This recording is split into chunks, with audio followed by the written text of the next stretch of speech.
Good afternoon and Assalamualaikum to sir and fellow classmates of Hospitality English Group L. We are from Unit 5 today present to you our topic, telephone reception skills. But first, let me introduce myself. I'm Noatika binti Syamsul Majidi, matrix number 281692, and I'll be the first presenter for today. Before we start, I'd like to share a quote to our audience today. You never get a second chance to make a great first impression, which is an essential keyword for today's presentation. Let's begin.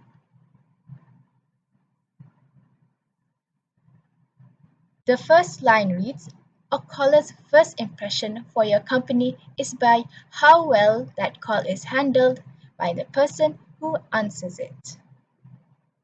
And of course, the person picking up the phone call is none other than our lovely receptionist at the desk. They are familiar with the ins and outs of handling calls from customers, clients, staff, and so on. The quote, "welcoming committee of one" refers to the receptionist. A receptionist's job is usually done by him or herself, either at a desk or in a cubicle. Each call is answered by one person so that each caller will get the proper attention they need. Thirdly, create a welcoming yet professional image. So, they need to master the skill of sounding welcoming and yet very professional when talking to the person behind the phone. And lastly, running the front desk calls and many more skills. Not only that, receptionists also run the front desk some like an iron fist because they need to get everything done at that desk and at a very short amount of time, like welcoming the guests. Can't take too long, taking notes of complaints, can't keep them waiting, and arranging services, and many more. So I'll be explaining the first among 7 top receptionist skills. And the number 1 skill is pretty straightforward. Receptionists need strong technical skills. The first line reads, "need to manage both hardware and software." Hardwares like printers, computers, fax machines, tablets, and softwares like Microsoft Word, Microsoft Excel, Google Forms, Google Sheets, and so on, all need to be mastered by the person at the front desk, which is the receptionist. Secondly, word processing skills are essential but may need to work on other software. Of course, word processing definitely is number 1 in requirements to be a receptionist, but nowadays, with many brand new advanced technology, talking just isn't enough. For example, in many restaurants and cafes use a POS system, which is point of sale system, at the register or counter to book or place orders for their customers. And of course, in a hotel, they surely have one because they need to book rooms, book services, book other rooms for upcoming customers, so they need to master using these type of softwares. And last but not least, expect your duties will expand beyond the initial job description. Well, this comes to no surprise to anyone, I guess. This, of course, is in line with many other jobs. You cannot just be a plain person who just follows the job description because that alone won't get you the job. Also, a receptionist cannot just be a normal, plain receptionist. If you want to be hired, you need to be the number 1 receptionist by honing many skills that might come in handy, like multiple languages, especially if you plan on working at a hotel, simple programming, to maybe fix your computer when it's broken in the middle of the day. Maybe emergency care. You don't know when you'll need to use those skills to save a customer's life one day. The second top receptionist skill is ability to work independently. For receptionists, they are often placed at the front desk or in a small area so that they're far away from other noises and distractions. This also means that the front desk can be an isolated place, so they have to get comfortable with being by themselves and tending to their calls by themselves, of course with the help of their manager.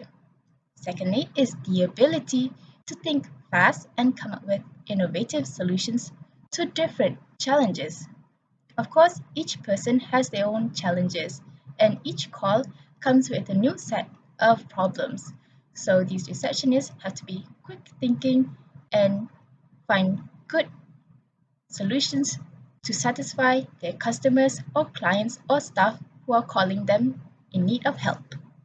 And lastly, able to reassure all parties, either clients, customers, and co-workers professionally. This means that how they should handle each problem is by handling it professionally and not taking it too emotionally or too personally to them, and not be biased towards any complaints or problems. They need to handle it with care so that no parties get offended and won't ruin the company's image. Thank you. Next, a receptionist should be a brilliant communicator. This is because their job required them to communicate with others in one way or another. Good communication skills are essential if you are somebody working in the reception area. You have to master the art to convey critical information and messages effectively for visitors to understand.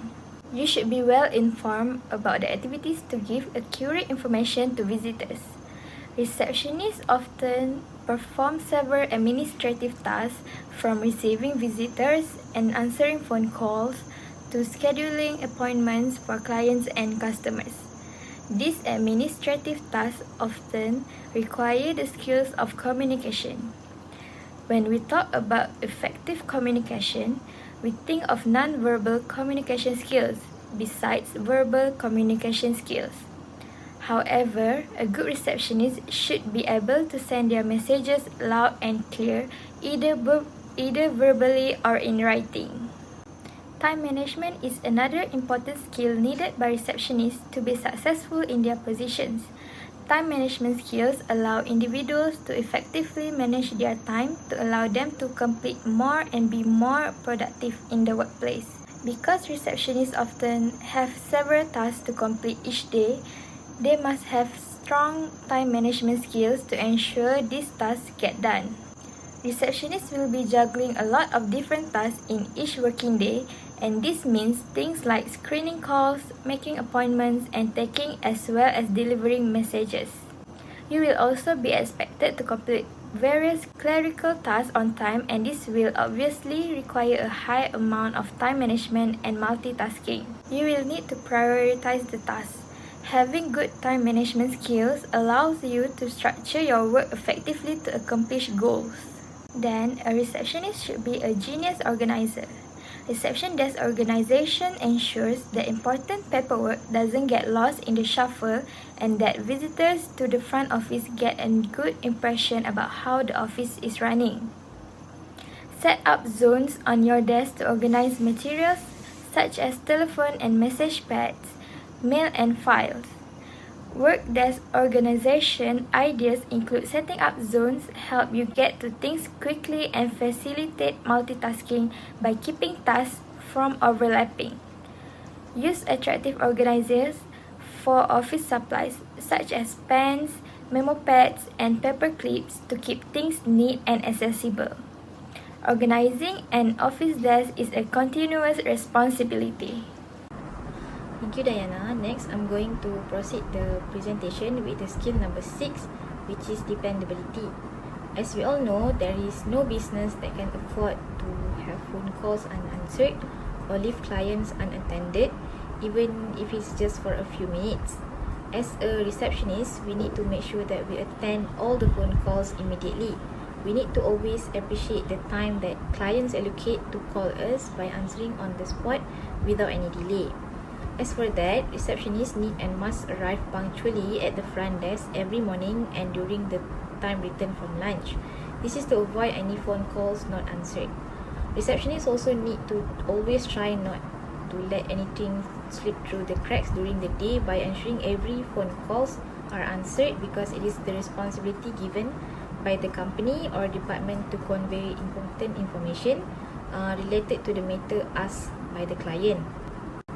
Okay, next is the last skills that need to be specialized by a receptionist, which is outstanding interpersonal skills. This skill need to be expertised by the receptionist because they do not have the luxury of working chiefly with colleagues who may be very similar in outlook or qualification to themselves. They need to maintain good relationships with every employee, including the one in higher management, such as executives.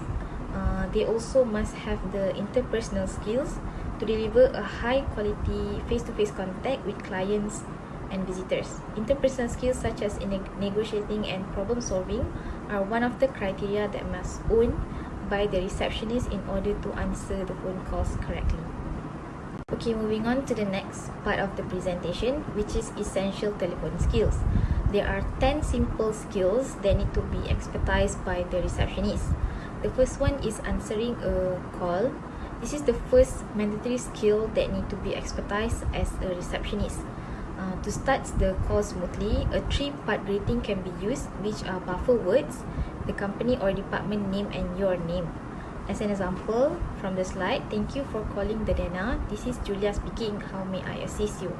So the thank you for calling is the buffer words, the Dana is the company name, and Julia is your name. So this can let the caller know to whom they are speaking and whether they are calling the right place or not. Okay, before I end my part, I'm going to share a tips on how to answer a phone call as a receptionist.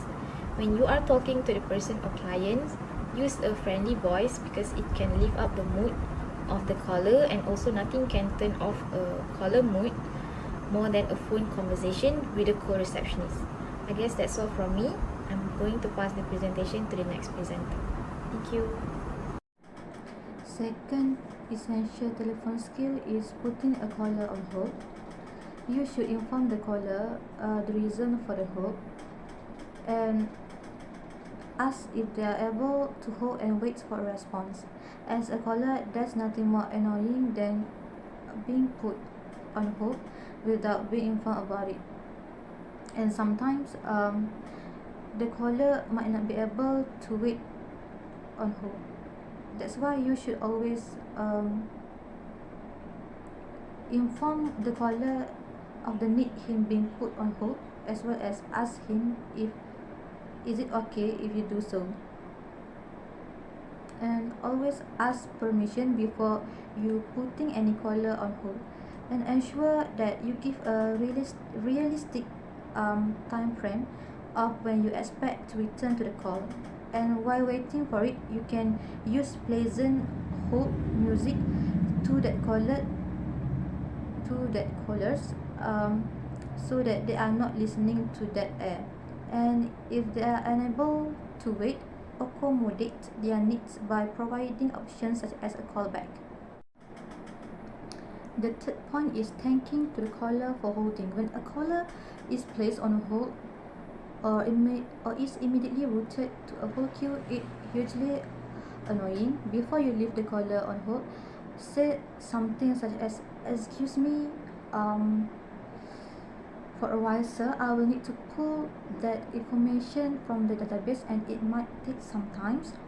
So thanking them after you come back to the phone, and normally you are gone longer than you should be. So thank you for holding sure would sound nice and would be sure appreciated. You can probably recall how frustrating it was to wait the person to come back to phone, and annoying wait time songs stops playing. A simple thank you can change everything and make the tone for the call come back to the right state from before the hold. Next is monogramming the call. People enjoy hearing their names called out. Using the caller's name and saying it correctly is a quick way to let them know that you want to help. When you know the caller's name, use it in the conversation. And most people like to hear their name pronounced correctly and spelled right. So don't be afraid to seek assistance with your pronunciation and spelling the name to the caller. They will appreciate it. Don't assume the spelling of the name because there are many different ways to spell the name. So ask them. And when you do that, it communicates that to the caller that you are willing to take time to provide excellent service to them. Avoiding excuses. Callers want solutions, not excuses. Callers are looking for answers, not for the excuses, such as we are facing some network problems or sorry, that is not in our policy. After that, take responsibility for the call and express desire to assist. We need to accept the responsibility for any calls we get and inform the caller that we aim to assist them. After that, when you receive the first contact with the client, you need to take the full responsibility for directing the caller to a place where a resolution can be found. Rather than telling a customer, sorry, that is not my department, we can connect the call to the department they intend to talk. Giving spoken feedback signals. Firstly, mix your responses. This is to avoid sounding mechanical and insincere. After that, mirror back or rephrase the caller's words to confirm understanding. To confirm that you heard and understood what the caller said, use a combination of different words and short phrases. Make a point of reflecting back part of what the caller has stated and also try to give a solution as a part of the confirmation. For example, the caller said that she is facing some issue with her Wi-Fi connection since last week. As a confirmation, you need to say like, ma'am, we understand that you are facing some Wi-Fi connection problem since last week and we will send our workers as soon as possible to fix it. Being prepared. Always keep a pen or pencil and a supply of writing paper near the telephone all the time. This act will help us to note down the important information that shared by the caller. After that, take the telephone messages word for word if possible and read the message back to the caller. This helps to double check and reconfirm the issue and also help to avoid any mistakes and remember all the information given by the caller.